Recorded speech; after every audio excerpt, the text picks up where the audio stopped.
Para sa update, may live report si Mean Los Baños mula sa QC.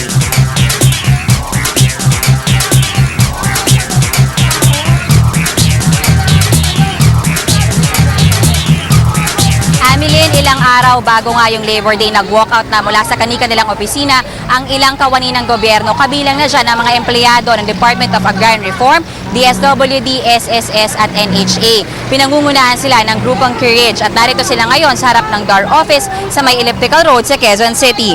Wala raw munang lunch break ngayon ng ilang kawani ng gobyerno. Mas mahalaga daw sa kanila ngayon ang makapagkilos protesta at maisigaw ang kanilang hiling para sa dagdag na 6,000 piso sa minimum na sweldo ng mga empleyado ng gobyerno. Ayon sa National President ng Confederation for Unity, Recognition and Advancement of Government Employees o Courage na si Ferdinand Gaite, ang protestang ito ay panimula pa lang para sa isang malawakang protesta sa Mayo 1. Tinawag nila itong People's and Workers' Day of Outreach. Tansya ng grupo, may 3,000 government employees ang makikisa sa kanilang protesta sa Mayo 1. Hinaing ng Courage, wala raw natupad sa pangakong pagbabago ng Administrasyong Aquino at kung sakaling may good news si Pangulong Aquino sa darating na Labor Day, isa lang daw ang kinukonsidera nilang magandang balita.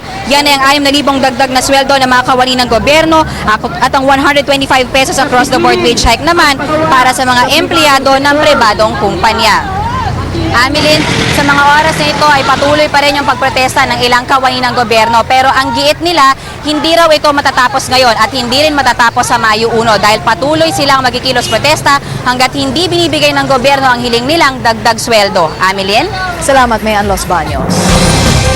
Sa patuloy na pagtaas ng presyo ng gasolina, abay, may mga nandadaya pa raw. O di kahit